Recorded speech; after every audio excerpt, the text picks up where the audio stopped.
In Tibet then, most children did not have yogurt every day, nor did they have the right to an education. They were born to this world as offsprings of slaves or serfs, to grow up to be themselves slaves or serfs. They grew up with hunger, cold, fear, and religious beliefs. Because of the harsh environment, many of them died of hunger, illness, or from accidents. Because of their heavy workload, the parents had little time for their children, and accidents occurred. Some of the babies' eyes were plucked out by crows.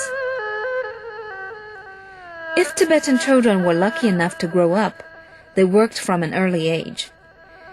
The malnourished children could hardly bear the heavy labor. The masters used sticks and stones to beat them. Seching village is a beautiful place 72 kilometers from Lhasa. It was originally a ranch that belonged to the current Dalai Lama's family. The children here now are content, but some of the old people here are still haunted by the horrible memories of their childhood.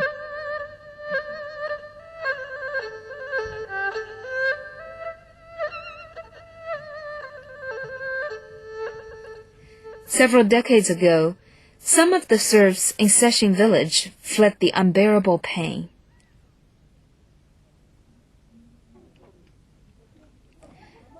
Doma Yudong, who was a teenager then, and her younger brother Chopel also joined that movement.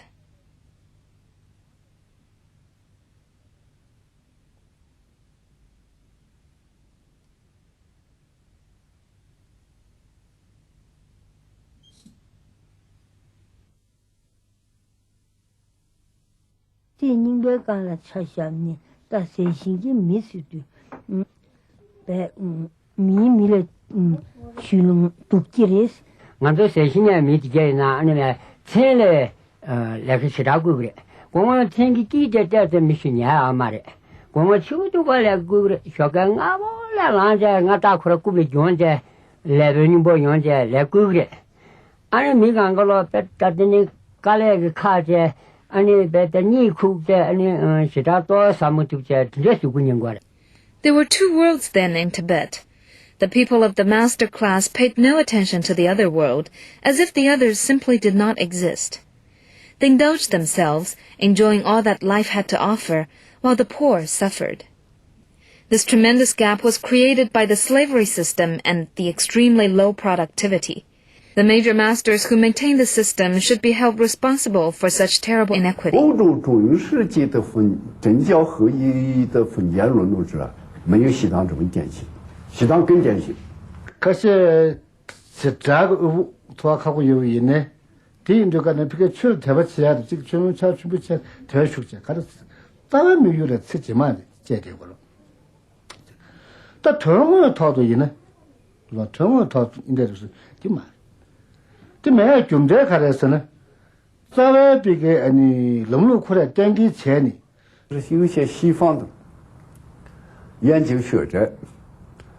他们忘了他们的原来中世纪的那一段社会形态对他们社会是造成的什么样的一个后果，他们没有研究清楚，或者是遗忘了，或者是有意识的不去回顾那一段，是在西藏。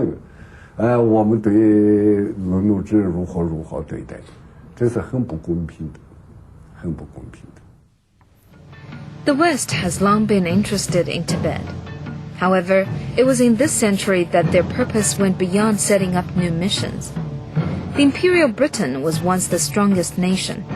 It had a clear and firm policy in its colony, India, that the border of India would not be threatened at any time. Based on this principle, a buffer area around India under British control was set up. Therefore, Tibet, on the northeastern border of India, had to be independent, friendly to British India, and controlled by the British government.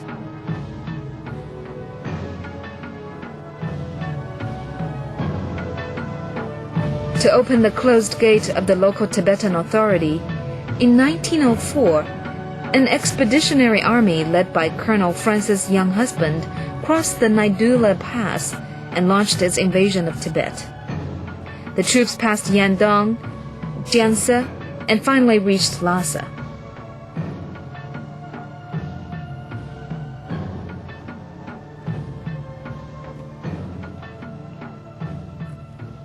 It was here in Duna, south of Jianse, that the British troops encountered the peaceful persuasion and obstruction of the Tibetans and Chinese officials. The result, however, was a massacre of the peaceful hosts by the advanced weaponry of the British.